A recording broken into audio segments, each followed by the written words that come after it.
간이 나쁜 것도요, 그것도 혈관 질환이고요. 콩팥이 나쁜 것도 콩팥 속에 있는 사구체라고 하는 미세 혈관 질환이더라고요. 협심증이 가슴이 조여드는 것 같이 엄청 아프면서 만성적으로 심해지면 심근경색, 심장에 근육이 괴사가 일어나는 거죠. 심혈관계라고 말을 하잖아요. 심장 혈관을 통칭해서 심혈관계라고 하거든요. 심장 상태가 혈관의 상태랑 굉장히 맞물려 있는 거예요. 메니에르라고 하는 거, 이석증이라고 하는 거 있잖아요. 보이지 않는 혈관이 막혀 있는 거거든요. 혈관을 관리하는 방법, 죽은 혈관이 살아나는. 안녕하세요, 진약사입니다. 제가 며칠 전에 놀라운 이야기를 들었는데요. 즐겁게 이야기를 하다가 근데 뭐라고? 협심증 환자인데 조깅을 한다고? 그러면서 웃었어요. 협심증 진단을 받은 게 벌써 한 8년, 아니에요. 한 10년 가까이 된 것 같은데, 10년 가까이 됐네요. 그랬는데, 저희 가족 이야기예요. 제 여동생인데요. 그때 협심증으로 해서, 응급 수술을, 스텐트 시술을 받았었거든요. 응급 수술을 받았을 정도니까, 스텐트 시술을 받았을 정도니까 상태가 많이 안 좋았겠죠. 여러분, 협심증이 뭔지는 아세요? 협심증이 가슴이 조여드는 것 같이 엄청 아프면서 쓰러지는 병이잖아요. 그게 이제 만성적으로 심해지면 심근경색, 그러니까 심장에 근육이 괴사가 일어나는 거죠. 심장이 전신의 혈액을 뿜어내는 우리 몸의 펌프 같은 기관이잖아요. 근육 덩어리거든요. 우리 주먹만 하다고 하는데, 이 심장이 그렇게 계속 펌프질을 하려고 하면 이 심장 근육에 혈액을 공급해줘야 돼요. 심장 근육에 산소와 영양분을 공급해주는 그 혈관이 있고, 그 혈관을 통해서 심장 근육에 이렇게 공급이 돼야 되거든요, 피가. 그런데 그 혈관을 관상동맥이라고 하는데요. 그 관상동맥이 막히면 심장 근육이 산소와 영양분을 공급받지를 못해서 이게 펌프질을 못하게 되는 거예요. 그러니까 전신에 피가 가지를 않아서 우리 몸에는 완전히 쇼크가 오는 거죠. 그냥 이렇게 가슴이 조여들면서 그렇게 아프고, 이런 분들은 보통 평소에 걸을 때 조금만 빨리 걸어도 여기 가슴이 뻐근해진다고 하거든요. 그런 사람이 어떻게 뛸 수가 있겠어요? 못 뛰는 거죠. 근데 이게 요즘에 자기가 조깅을 하고 있다고 그런 이야기를 저한테 하는 거예요. 너 협심증 환자였잖아. 그러면서 막 웃었거든요. 제가 이 동생 때문에 생기산이라는 약을 말하자면 찾아내게 된 거잖아요. 그 당시에 거의 제가 한 8, 9년 전쯤에 한방과립제 이런 걸로 동네 조그만 약국을 하면서 사람들한테 조제를 해주고 있을 때였는데, 동생이 이제 협심증으로 진단을 받아서 이제 병원에서 스텐트 시술도 받았고, 그 다음에 이제 이렇게 처방전에서 이렇게 한 페이지를 가득 채울 정도로 엄청난 약을 처방받아서 먹게 됐어요. 근데 여러분 좀 이상하지 않으세요? 스텐트 시술이라는 거, 이렇게 좁아진 관상동맥을 확장하는 시술을 받은 거잖아요. 그러면 약을 왜 굳이 먹어야 될까요? 시술을 받았으니까 그걸로 충분해야 맞잖아요. 그래서 스텐트 시술에 의문을 갖는 그런 의학자들이요, 이런 내용을 가지고 스텐트 시술이 이게 정말 효과가 있나, 이런 의문을 많이 제기를 했다고 해요. 그런데 그게 어떤 공론화가 되기 전에, 그리고 스텐트 시술이 정말 제대로 된 치료법이라는 공인이 되기 전에, 이상하게도 너무나 많은 병원에 스텐트 시술할 준비가 다 만들어졌대요. 그러니까 산업화가 돼버렸다고 제가 얘기를 해도 되나요? 하여튼 그렇습니다. 그래가지고 그냥 이제 이게 정식으로 제대로 된 시술이 맞는 것처럼, 치료법이 맞는 것처럼 시술이 공급이 먼저 돼버린 건데요. 제가 약사 입장에서 그런 거예요. 여러분, 의학은 항상 발전하잖아요. 옛날에 뭐 한 30년 전, 50년 전에 의술 지금 생각해보면 이상한 것들이 있거든요. 예를 들면 제가 처음에 약국을 오픈했을 때만 해도 갑상선 있잖아요. 갑상선에 뭐가 생겼다 이러면 전부 다 전절제를 했어요. 갑상선이 이렇게 두 쪽으로 되어 있거든요. 나비 모양으로. 이게 한쪽에 뭐가 생겨도요, 양쪽을 다 절제를 했어요. 그리고 모든 그 갑상선 절제를 한 환자들한테 공통적으로 처방되는 약이 신지로이드 0.1이었거든요. 신지로이드가 갑상선 호르몬제예요.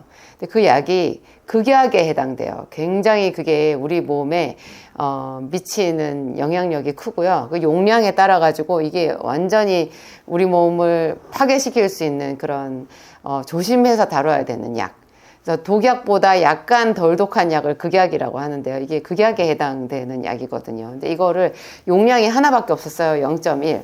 그런데 한 20년이 넘은 다음에 제가 다시 의약분업이 돼서 내과 약을 이렇게 처방전으로 보게 됐는데요. 깜짝 놀랐어요. 신지로이드 약이요. 0.1 말고 0.01도 있고 0.05도 있고 미리수가 여러 가지로 있더라고요. 그럼 옛날에 0.1을 먹은 사람들은 그 약이 하나밖에 없어가지고 그거 과용 처방된 거 아니었을까요? 그리고 요즘에는 여러분 주변에 보세요. 갑상선 한쪽만 잘라요. 양쪽 다 자르지 않아요. 웬만하면. 그러면 옛날에 그냥 예전에 한 20년, 30년 전에 다 잘랐던 것은 지금 의술로 보면은 그것은 좀 시정해야 되는 좀 시대에 뒤떨어진 물론 옛날이지만 잘못된 시술이었다는 결과가 나오잖아요. 여러분이 스텐트 시술도 그런 맥락에서 우리가 조심스럽게 얘기해 볼 수 있어요. 스텐트가 정말로 혈관을 넓혀줘서 그 관상동맥을 확장하는 제대로 된 시술인가. 그게 맞다고 하면 왜 그 많은 약을 먹어야 되는가. 이 약을 평생 먹어야 된다고 의사 선생님이 거의 뭐 얼마나 무섭게 얘기를 했는지 제 여동생이 쫄아가지고요. 근데 그 약을 먹으면서 더 고통스러워 했었거든요. 그 약을 하루에 2번 먹는데 약도 많기도 너무 많고 그게 이제 혈전 용해제, 혈전이 안 생기게 하는 약. 그러니까 피딱지가 생기면 혈관이 좁아져서 더 안 된다는 거잖아요. 그리고 스텐트에 혈전이 잘 걸린대요. 그래서 피를 아주 묽게 만들어야 된다고 해서 혈전 용해제를 몇 가지를 처방을 했더라고요. 그리고 혈관 확장제. 혈관을 이제 스텐트 시술로 넓혔는데도 그걸로 부족해서 혈관 확장제를 또 몇 종류를 쓰는 거예요. 그러면 그 약을 쓰면 얘는 말할 수 없이 두통이 왔어요. 여러분 우리가 원하는 그 부분에 딱 혈관만 확장하는 약이 없거든요. 그러면 그 혈관 확장제는 전신에 있는 모든 혈관에 크든 작든 영향을 미치는 거예요. 그런데 특히 예민한 부분이 제 여동생 같은 경우에 뇌혈관이었던 것 같아요. 뇌혈관이 예민하게 반응해서 얘가 확장되는 거예요. 그러니까 두통을 느끼게 되는 거죠. 여러분 극심한 두통에 혈관 수축제를 쓴다는 거 알고 계세요? 혈관이 확장됐을 때 두통이 올 수가 있어요. 근데 얘는 심장혈관 때문에 혈관 확장제를 먹었더니 두통이 오는 거죠. 그러니까 어려워요. 그래서 얘가 주방에서 조금만 일을 하다가 살짝만 이렇게 베어도 그게 집에서 그냥 밴드 하나 붙이면 딱 지혈이 될 정도의 상처에도 3일 동안 혈액이 멎지를 않고 출혈이 멎지를 않고 결국에는 응급실 가가지고 이게 꿰매는 시술을 해야 되는 게 하여튼 1년 아니죠. 몇 달 사이에 몇 번이나 그런 일이 있었거든요. 그리고 머리도 아프지. 걸핏하면 또 병원 가서 이거 지혈 안 돼가지고 꿰매는 수술해야 되지. 3일 동안 지혈이 안 되니까 얼마나 무서워요. 피가 계속 나오니까. 그래서 언니한테 뭐 좋은 약 없냐 그렇게 물어봐가지고 제가 굉장히 괴로웠죠. 이제 그렇게 하다가 어떻게 하다가 이제 제가 생기산이라는 약을 제가 이렇게 한방과립제 조합을 하게 돼서 찾아낸 거잖아요. 근데 그 약을 제 여동생한테 써보기 전에, 그 조금 전에, 글쎄요, 6개월인지 1년 전에 어떤 분이 협심증 환자라고 하면서 저한테 와서 그 피를 좋게 하는 약, 노폐물을 치료하는 약이 있다고 하던데 그 약 좀 줘봐라. 그러면 내가 스텐트 시술을 또 안 받으러 가도 될 것 같다. 그런 깜짝 놀라운 얘기를 저한테 하셔가지고 제가 뒷골 잡은 적이 있었거든요. 너무 놀라가지고. 약국에서 스텐트 환자들한테 약을 줄 일이 없어요. 의사 처방전으로 된 처방전 조제 외에는 제가 하는 그 한방과립제로 누구를 고칠 수 있겠어요. 근데 그분이 막무가내로 저한테 있는 그 노폐물을 치료하는 약이 있대던데 그거를 먹으면 자기가 혈관이 깨끗해질 것 같다는 그런 얘기를 하시는 거예요. 그래서 저는 안 된다고 그랬는데 그분이 자기가 다 책임질 테니까 그냥 그 약 좀 한 며칠 분만 줘봐라. 그래서 그 한 이틀 3일분 정도 제가 약을 줬나 정확하게 기억은 안 나는데 그냥 제가 또 동네 사람들한테 숙취 해소제로도 쓰고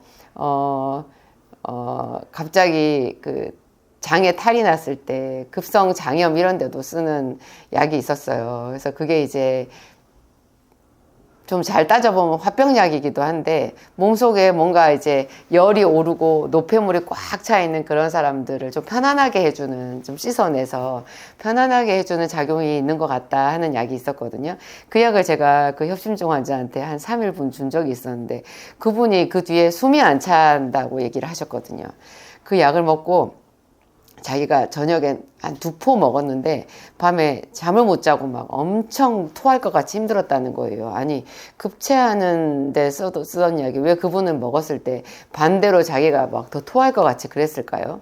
저는 제가 지은 죄도 없는데 막 죄인이 된 것 같은 그런 느낌이 들어서 굉장히 무서웠는데 그분이 하시는 말이 그래 밤새 자기가 병원 안 가고 이거 낫는 걸 거야 하고 버텼는데 다음날 아침부터 일어나서 걸었더니 자기가 숨이 안 찬다는 거예요. 너무 숨이 차서 10분 거리를 걸어가면서 한 3번을 쉬어야 돼가지고 자기가 다음번 스텐트 시술, 심장 스텐트 시술을 또 이제 하기로 예정이 돼 있었는데 자기 이제 스텐트 시술 안 받아도 된다고 그렇게 얘기를 한 생각이 나는 거예요. 저는 그냥 너무 놀래서 그 환자 잊어버렸거든요. 몇 번 오시다가 그 다음엔 안 오시더라고요. 그래서 저도 잊어버리고 말았는데 제 여동생이 막상 협심증으로 진단을 받으니까 제가 이제 국리 끝에 그때 그 생각이 난 거죠. 그래서 찾아봐가지고 그때 쓰던 약을 비슷하게 조합을 해서 얘한테 주다가 몇 번 주다가 이제 하여튼 그 약이 이제 처방이 딱 이게 제일 잘 맞겠구나 그래가지고 그 약을 주고 제가 이렇게 하다가 그 제 여동생이 협심증 약을 안 먹고도 멀쩡하게 잘 살게 됐어요. 그 이야기를 제가 저희 진약사톡 유튜브에다가 올렸잖아요. 그랬더니 얼마나 많은 사람들이 저한테 오셔가지고 그 약을 드셨어요. 신기했어요. 그렇게 약을 드시고 정말 많은 사람들이 치유되는 거예요. 그래서 저는 얼떨결에 있잖아요. 얼떨결에 혈관과 혈액에 대해서 굉장히 많은 임상 사례를 가진 특이한 동네 약국 약사가 됐어요. 근데 제가 보니까 사람들이요, 그냥 저도 몰랐던 거, 이게 혈관하고 혈액 때문에 생긴 질환인지 몰랐던 것들이 그것 때문에 생긴 질환인 게 그렇게 많더라고요. 정말 많았어요. 예를 들면 제가 아까 말씀드렸잖아요. 이 두통이, 진짜 심한 두통에 혈관 수축제를 쓴다고. 그러니까 그게 사실 혈관이랑 관련이 있다는 뜻이었는데요. 진짜 극심한 두통 환자들이 제가 이제 나중에 이 약 이름을 생기산이라고 이름을 지었는데 이 생기산과 제가 비타민 요법을 같이 하거든요.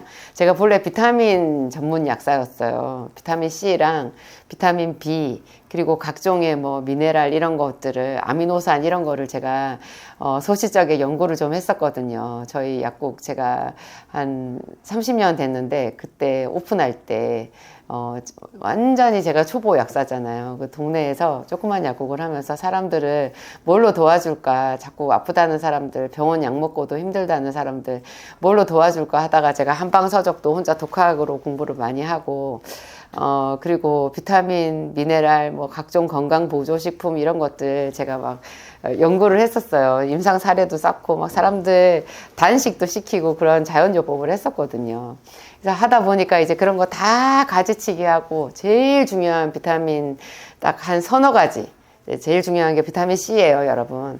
비타민 C를 메가도스로 쓰거든요. 비타민 C는 정말 좋은 것 같아요. 세상에서 이것보다 싼 게 없어요. 여러분, 비타민 C를 뭐 중성 비타민 C, 리포조말 비타민 C 이런 거 쓰지 마세요. 뭐 특정 제약회사에 좀 가격이 비싼 비타민 C 그런 거 필요 없어요. 비타민 C는 제일 싼 게 희한하게 제일 좋아요. 그거를 고용량으로 드셔야 돼요.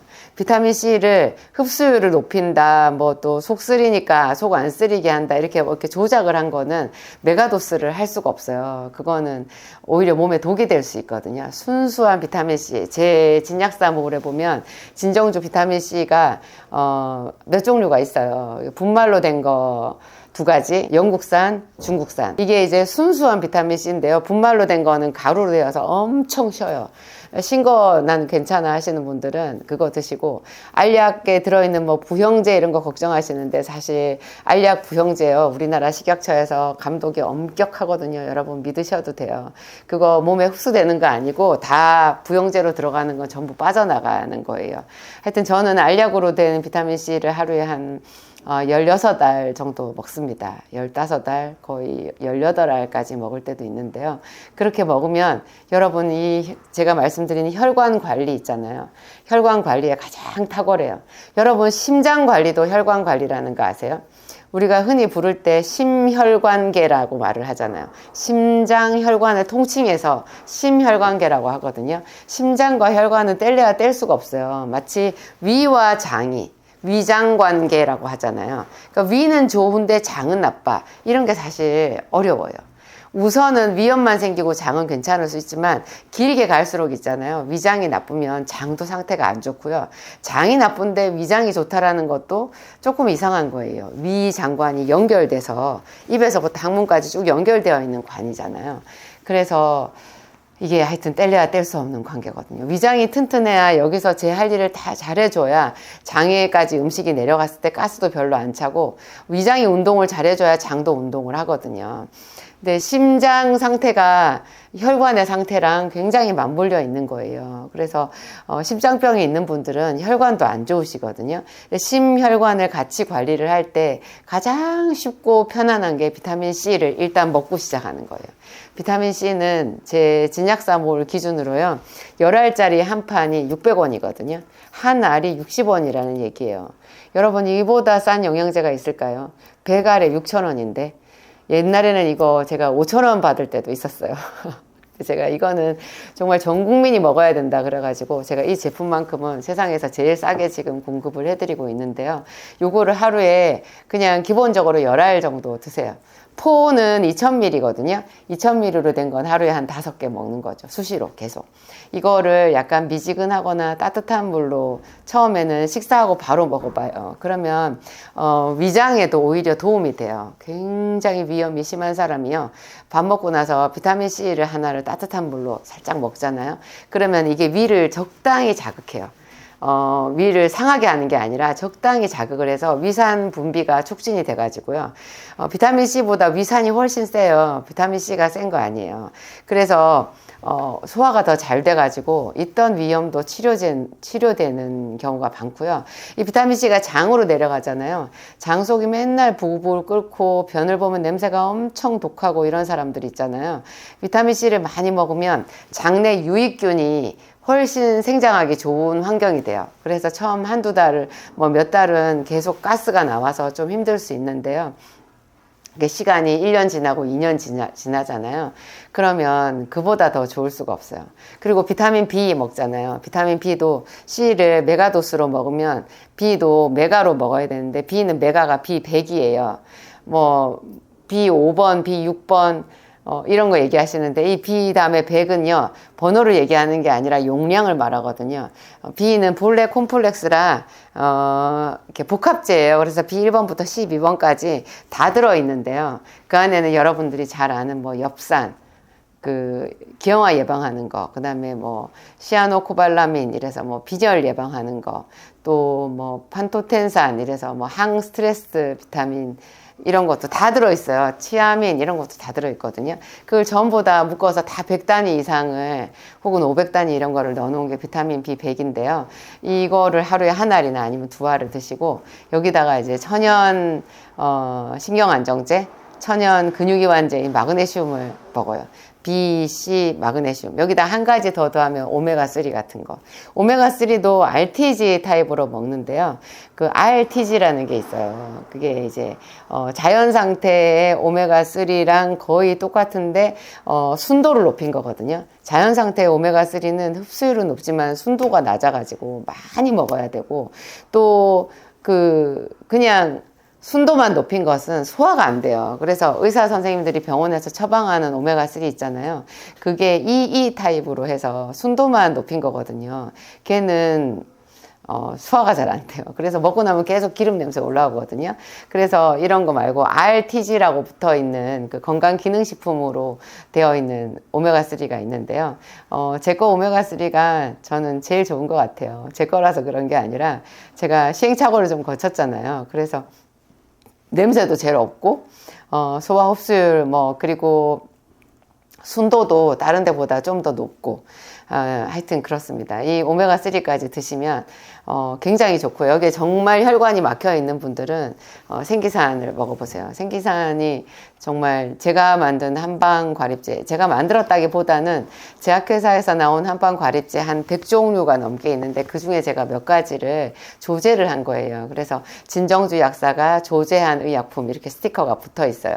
요거를 이렇게 제가 포로 먹기 좋게 만들었거든요. 이런 거를 하루에 한 3포, 4포 이렇게 먹으면서 비타민 요법을 하면 이미 심장이나 혈관이나 하지정맥이나 어디든지 있잖아요. 이렇게 막혀 있는 사람들한테 정말 강력한 효과가 있더라고요.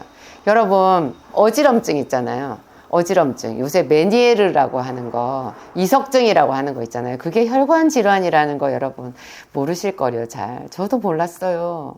근데 이 메니에르 이석증이라고 하는 게요, 화병이고, 이 귀 속의 혈관 질환이더라고요. 그래서 그냥 심장병 환자한테 쓰더니 생기산, 장염 환자한테, 혹은 숙취해소제, 해독제로 쓰던 생기산을 이런 분한테 쓰잖아요. 그러면 이석증이 사라져요. 없어져요. 놀라워요. 이게 혈관이 깨끗해지면서 심장에 막힌 혈관을 뚫어주는 약이요. 이런 귀 속이나 눈 안에 있는 미세 혈관도 청소를 해주나 봐요.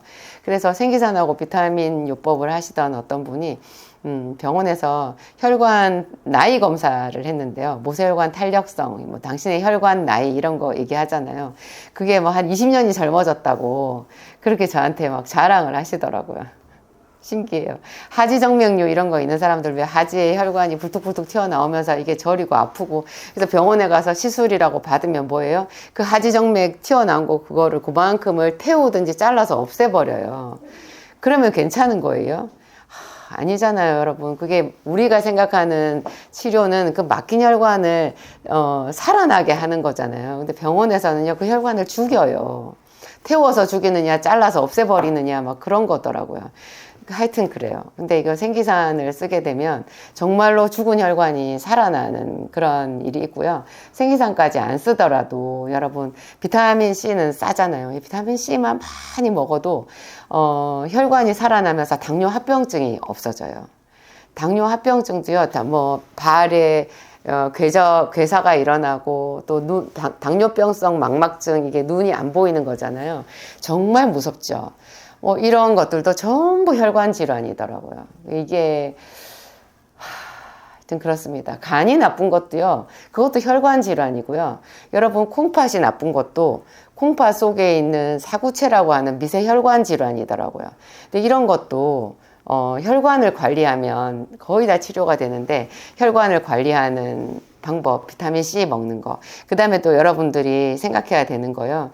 이게 전부 스트레스에서 오는 건데, 스트레스라는 게 결국 화딱질 나는 거 화잖아요. 제가 화딱질이라는 말을 쓰는데, 이게 화병이거든요. 화병이, 저도 그런 거 잘 모르고, 제가 화병이 있었던 것 같아요. 그래서 저도 제가 사법시험 공부하고 할 때, 숨을 쉬려고 하면 가슴이 확 조여가지고 숨이 잘 안 쉬어지는 게 있었거든요. 저는 협심증까지 가진 않았는데 제 여동생이랑 저도 이렇게 혈통이니까 비슷한 인자를 가지고 있지 않겠어요. 꼭 병원에서 막힌 혈관을 찾아내지 않는 이형 협심증이라는 것도 있어요. 분명히 막힌 혈관이 보이지는 않는데 협심증 증상이 있는 것을 이형 협심증이라고 하거든요. 좀 이상하다는 거죠. 근데 이런 사람들도 이게 다 혈관이 문제인데요. 보이지 않는 혈관이 막혀 있는 거거든요. 이런 사람들도 생기산하고 비타민C 요법을 하면 되고, 근데 평소에 자기가 화를 잘 다스려야 되더라고요. 이런 얘기하면 또 좀 진부해지지만 괜찮아, 괜찮아, 괜찮아. 아무 일 없어. 아무 일 없어. 괜찮아. 이렇게 하면요.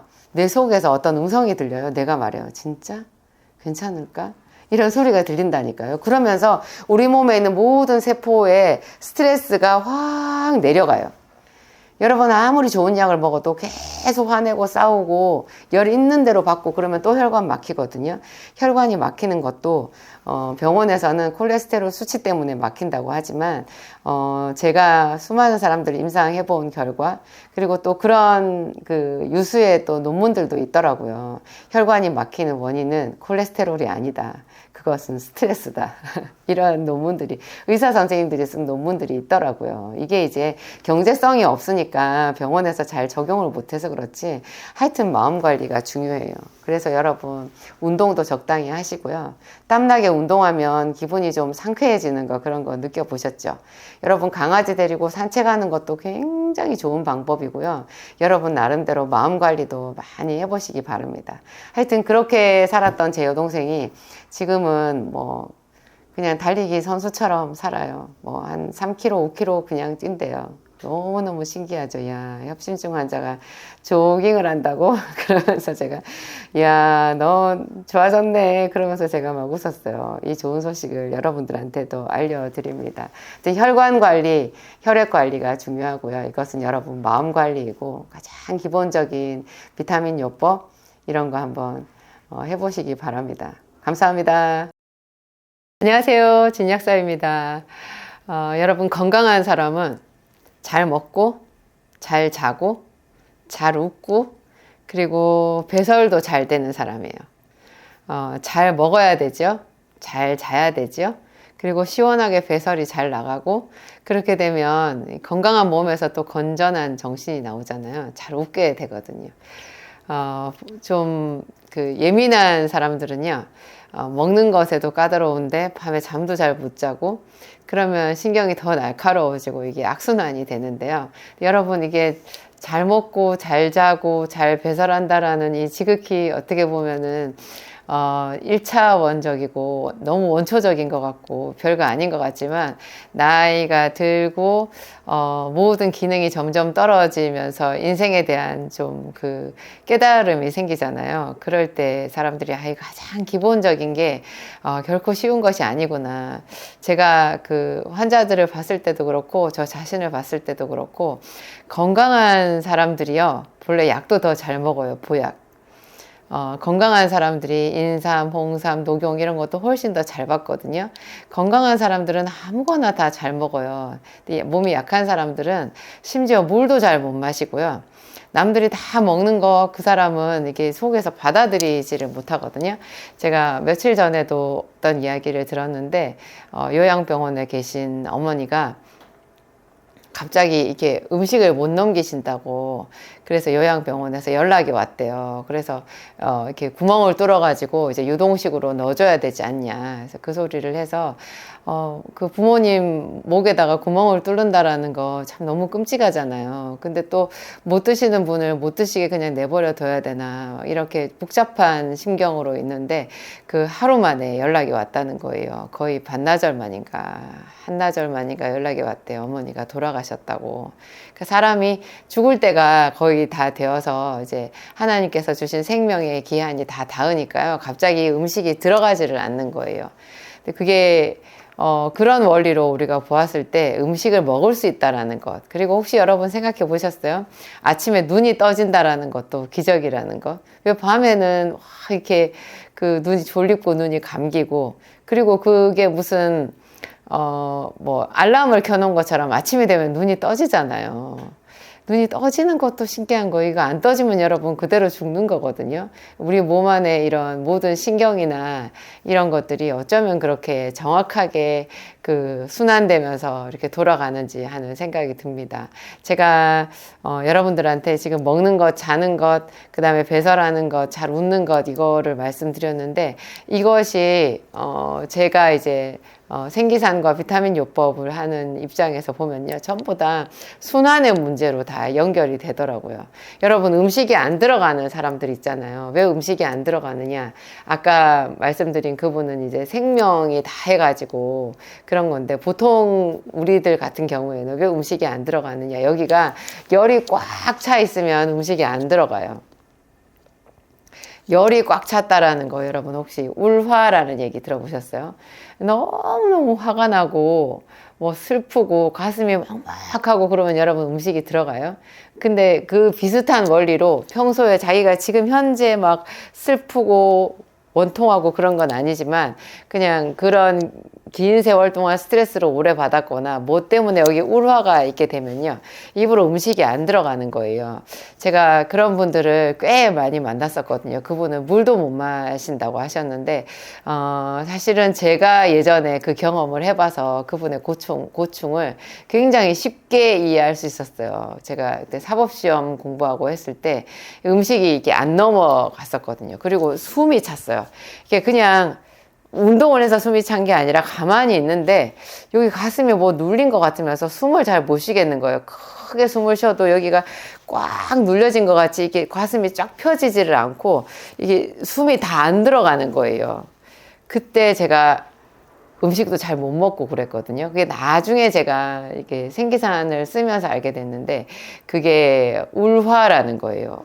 울화가 되면 뭉쳐 있으면 음식이 잘 들어가지를 않고요. 이게 울화라는 게 결국 또 뭐냐면 순환이 잘 안 된다는 뜻이거든요. 온몸에 여러분 피가 잘 돌고 기가 잘 돌아야 되는데 이게 뭐 때문에 순환이 막혀 있는 사람들이 요즘에 정말 많아요. 어린 아이서부터 어른들에 이르기까지 혈관이 막혀 있는 경우도 있고 하여튼 보이지 않는 뭔가가 막혀가지고 그런 사람들 음식이 안 들어가고 그리고 또 어떤 부수적인 증상도 생기느냐, 이게 음식이 잘 안 들어갈 정도로 울화가 심한 사람은요 잠을 못 자요.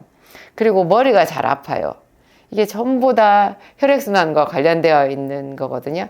머리가 항상 아파가지고 뇌 CT를 뭐 수도 없이 찍은 사람이 있었어요. CT에 안 나타나는 두통이 있거든요. CT 찍어서 뭔가 나타나가지고 뭐 수술을 하든지 무슨 술을 쓰면은 쓸 수만 있다면 차라리 그거라도 하면 좋겠는데 그것도 없는 사람이 거의 대부분이에요. 제 생각에 두통 때문에 CT를 찍어서 뇌종양이 발견된 사람은요, 전체 CT를 찍은 사람들에 비하면 그 전체 숫자에 비하면 지극히 미미하거든요. 근데 그게 여기 어딘가 우리 CT 같은 걸로 찾을 수 없는 곳에 순환이 막혀 있어서 이렇게 두통이 오고 잠이 잘 안 오고 입이 마르고 입이 쓰고 더 심하면 입이 쓰거든요. 그리고 숨이 차고 가슴이 답답하고 나중에는 이제 음식을 먹어도 맛을 모르겠고 심지어 잘 삼켜지지를 않는 거예요. 제가 예전에 음식을 씹었는데 그렇게 말하면 여러분 안 아픈 사람들은 이해 못 하실 거예요. 씹었는데 이 음식이 도로 입 밖으로 나오는 것 같은 거죠. 안 넘어가는 거예요. 제가 20대 때까지만 해도 입맛은 왜 없다는 거야. 뭐 철이 바뀌면 왜 입맛이 없지? 그런 게 뭐야. 그런 생각을 하면서 제가 정말 잘 먹었었는데 이게 세파에 찌들리다가 그런 병이 걸렸던 적이 있었어요. 제가 많이 힘들었는데 그때 제가 만약 지금 제가 사람들에게 쓰는 이 생기산을 제가 알았더라면 제가 찾아낸 약이고 제가 이름을 붙인 거잖아요. 이게 울화를 풀어주는 약이고 강력한 혈액순환제더라고요. 나중에 보니까 이게 또 가장 강력한 해독제이기도 하는데 여러분 이걸로 해가지고요 울화가 풀리면서 순환이 되면 아까 제가 말씀드린 그 불면증도 해결이 될 뿐만 아니라 먹는 문제가 해결될 뿐만 아니라 내려가서 소변 대변을 보는 문제도 그냥 해결이 돼요.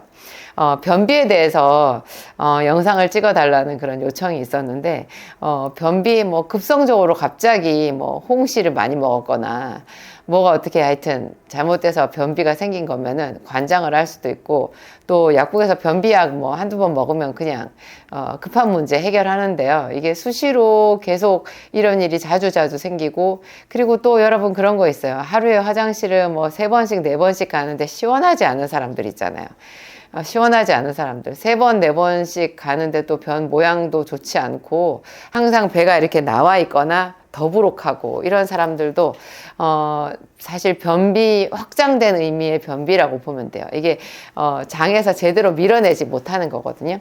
여러분 혹시 개실염이라고 들어보셨어요? 개실이 휴게실 할 때 그 개자예요. 이거든요. 이 휴게실 할 때 앞에 휴 빼고 그게 개실이 되는데요. 장에서 이렇게 장 내용물이 흘러가다가 옆에 이렇게 늘어져 있는, 장에 늘어져 있는 부분, 그런데 끼게 되는 거예요.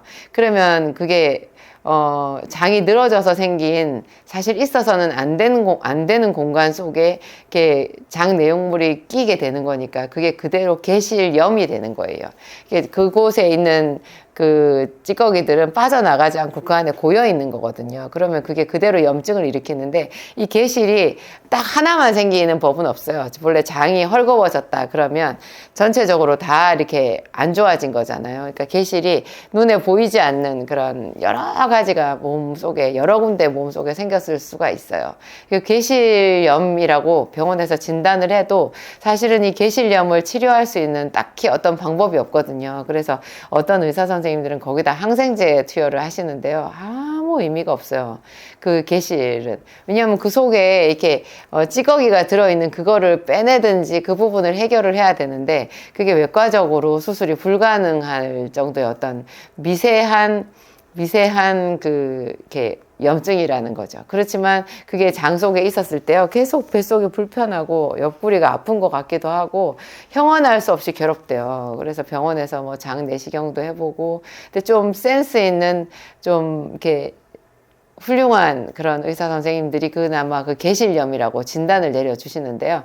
진단을 내리는 것도 사실은 뭐 크게 의미가 없는 게, 내려도 쓸 약이나 방법이 없다는 거죠. 근데 이 개실염에도 생기산이 굉장히 잘 듣거든요. 이 생기산은 울화를 풀어주는데 이게 또 내려가는 성질이 있어요. 본래 여러분, 우리 소화기관은 입에서부터 음식이 계속 내려가잖아요. 내려가요. 그래가지고 이제 항문까지 딱 빠져나가잖아요. 근데 이게 생기산에 있는 어떤 성분이 보통 변비약하고는 다른 기전이에요. 변비약은 뭐 팽창성 하제, 자극성 하제, 뭐 아니면은 뭐 물을 잔뜩 먹어가지고 그걸로 이제 밀어내는 그런 하제가 이렇게 밀어낸다라는, 그러니까 변을 보게 하는 그런 약이라는 뜻인데요. 장을 막 자극을 해서, 둘코락스 같은 거 있잖아요. 둘코락스나 대부분의 여러분 시판되는 변비약은 다 자극성 하제거든요. 장을 자꾸 자극을 해서 나중에는 점점 장이 무뎌지고, 그리고 난 뒤에 또 그런 자극성 하제를 먹고 나면 그 뒤에 후유증이 있는데요. 반대로 변비가 더 생겨요. 설사를 시켰다가 나중에는 본래 있었던 변비보다 조금 더 심하게 변비가 일시적으로 올 수 있거든요. 그러니까 계속 이런 하제를 먹는다라는 것은 사실 좀 불행한 일인데요. 생기산은 자극도 아니고 뭐 물을 막 끌어들여서 변을 묽게 하는 그런 작용도 아니고 팽창성 하제도 아닌데, 그냥 장에 자극을 주지 않으면서 이상하게 밀어내는 작용이 있어요. 그래가지고 이 개실염에도 생기산이 굉장히 효과가 좋거든요. 그리고 생기산이랑 제가 소생기산도 같이 쓰라는 얘기를 잘 하는데요. 이 소생기산은 상체에 있는 피를 하체로 내려보내는 그런 작용이 있는데, 이게 현대인들한테 되게 아주 요긴한 거예요. 대부분의 사람들이 순환이 안 되면서 피가 상체에 몰려 있거든요. 가슴과 머리에. 근데 여기 이쪽에 있는 피를 하체로 내리게 되면 수족냉증의 치료가 돼요. 그 다음에 하체 저림 같은 거 있잖아요. 다리가 이렇게 붕 뜬 것 같이 막 전기가 오는 것 같이 이상한 사람들이 있어요. 지릿지릿한 거. 이런 거 다 해결되거든요. 하지정맥 이런 것에도 상당히 효과가 좋고요. 이 하체에는 대부분이 다 사람들이 빈혈이에요. 그래서 상체 충혈, 하체 빈혈인데, 이게 생기산 안에 있는 일부 성분 몇 개를 따로 뽑아가지고 해놓은 게 소생기산이잖아요. 그러니까 소생기산이 사실 생기산 안에 포함되어 있는 재료인데요. 그거를 따로 이렇게 해놓은 이유가 이 생기산을 먹으면서 고성분만 더 추가해서 강화시키는 거예요. 그래서 생기산과 소생기산을 같이 겸해서 이렇게 복용을 하면 장 속에 있는 그 용종이 잘 생기는 사람들 염증도 거의 다 치료를 하고요. 그러니까 생기산 단독으로 쓰는 것보다 소생기산을 겸해서 쓰면 이게 혈액순환이 되면서 장 속에 있는 염증을 치료하는 작용까지 같이 더 강화가 돼가지고 훨씬 더 효과가 좋거든요. 그래서 이게 생기산을 먹어서 변비가 치료되는 원리는요. 혈액순환이라는 거. 혈액순환이고 그걸 밀어내는 작용이 있어서 되기 때문에 장 속에 숙변 같은 거, 숙변이 많이 있어서 이렇게, 간이 나쁘고 항상 변 상태가 좋지 않고 그런 사람들 있잖아요. 이게 배설시키는데 굉장히 좋은 작용이 있는데 이거 어떤 사람은 그때 제가 봤는데 아주 깡마른 20살짜리 젊은 아가씨였거든요. 그런데 뭘 잘 먹지를 못하고, 그냥 맨날 비실비실한 거예요. 팔다리가 너무 가늘어요. 빼짝 말랐어요. 근데 이 아가씨가 제 생기산을 먹고 3일 동안 화장실을 한 10번도 넘게 다녔대요. 열 몇 번을 3일 동안 갔는데 엄청나게 많은 배설물을 쏟아낸 거죠. 설사가 아니고 뱃속에 묵혀져 있던 것들이 그렇게 깡마른 사람의 몸에 장 속에 그렇게 많이 이렇게 묵혀져 있었던 거예요. 체중이 한 2kg가 빠졌대요. 그래서 그 엄마가 이거 생기산 먹고 살이 더 빠져가지고 어떡하냐 그러는데 제가 참 사람이 지혜가 없구나 그런 생각을 했어요. 그게 몸속에 묵혀져 있던 변이 빠져나가서 몸이 가벼워진 거잖아요. 그래서 그 아가씨가 3일 동안 그렇게 많은 변을 보고 난 뒤에 정말 밥을 잘 먹는 사람이 되어서 혈색이 돌아왔거든요. 그런데 그 엄마는 뭔가 생각이 뭐가 잘못되셨는지 자기 딸이 살이 빠졌다라는 생각만 하시는 거예요. 이제 잘 먹으니까 살이 찌겠죠. 여러분 하여튼 우리 몸속에 쌓여가지고 빠져나가지 않은 그 변이라는 게 이렇게 1kg, 2kg씩 쌓일 수도 있다라는 거 놀라운 일이잖아요. 이게 있으면 사람이 생기가 하나도 없고 비리비리하고 잘 먹지를 못하고 이러거든요. 이런 모든 게 다 이 순환의 문제가 해결됐을 때 잘 먹고 잘 자고 잘 배설하고 또 소변도 마찬가지예요, 여러분. 소변을 잘 보는 것도 굉장히 중요한데 소변을 못 보는 사람들이 어떤 식으로 해서 소변을 못 보나요? 왜 소변을 못 보나요? 그게 콩팥의 문제잖아요. 콩팥에서 아예 소변을 안 만드는 사람들이 있어요. 만성 신부전증. 이게 굉장히 무섭고 심각한 질환인데 그래서 왜 투석 같은 거 하시잖아요. 투석도 병원에 가서 하는 그런 인공신장기로 하는 투석도 있지만 저도 환자들 때문에 알게 됐어요. 복막 투석 집에서 하는 그런 것도 있던데 이것도 생명 연장 수단일 뿐이지 정말 삶의 질이 바닥이거든요. 투석을 하게 되면 그냥 살아있는 시간을 좀 더 길게 한다는 거지. 이게 너무 사람이 살아있지만 살아있다라고 말하기 어려울 정도로 삶의 질이 곤두박질 쳐요. 그런데 이제 생기산과 비타민 요법을 하잖아요. 이 소변 같은 경우에는 제가 특히나 비타민 C가 중요하다는 말을 많이 하는데요. 제가 생기산을 쓰면서 비타민 요법이라고 할 때 이 비타민 요법이 비타민 C가 최소한 8,000ml에서 10,000ml 한 번에 한 2,000ml나 3,000ml를 하루에 3번, 4번 나눠서 먹는 걸 얘기하잖아요. 요게 기본으로 들어가야 콩팥이 청소가 돼요. 그리고, 소변 있잖아요. 방광이나 소변줄 이런 데도 다 청소가 되거든요. 요도나.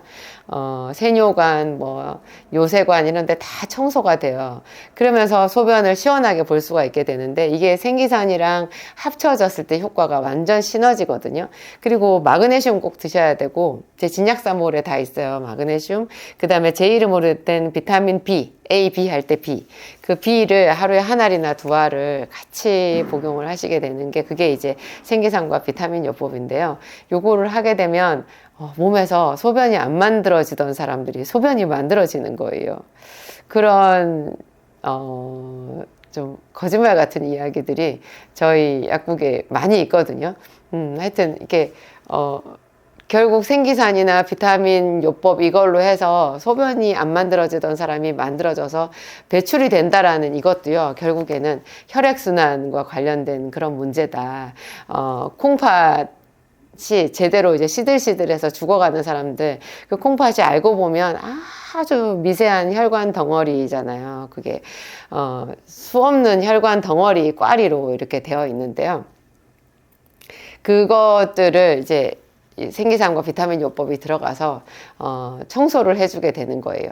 그러니까 그것도 결국은 혈관 청소, 혈액순환 뭐 이런 것과 다 관련돼서 배설하는 문제가 해결이 될 수 있다. 뭐 그런 이야기죠. 제가 오늘 좀 먹는 문제, 그 다음에 잠자는 거 이런 것에 대해서 말씀드렸는데, 여러분 잠자는 것도요, 순환이 잘 되면 잘 때 돼서 잠이 잘 와요. 발이 따뜻한 사람이 잠을 잘 자잖아요. 근데 잠을 잘 못 자는 사람들은 발로 가야 되는 피가 머리에 몰려 있거든요. 하루 종일 긴장하고 스트레스 받고 화가 나고 초조하고 누가 밉고 이런 세월을 길게 산 거죠. 그러면 이 머리로 피가 몰려가지고 밤에 잠을 자야 되는데도 여기 불이 켜져 있어서 못 자거든요.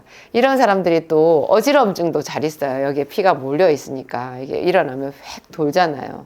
이 어지럼증 때문에 울렁거리기도 하고 소화도 잘 안 되고 이렇게 되는데요. 이런 모든 것도 다 피가 잘 순환이 되면 해결이 된다라는 그런 거.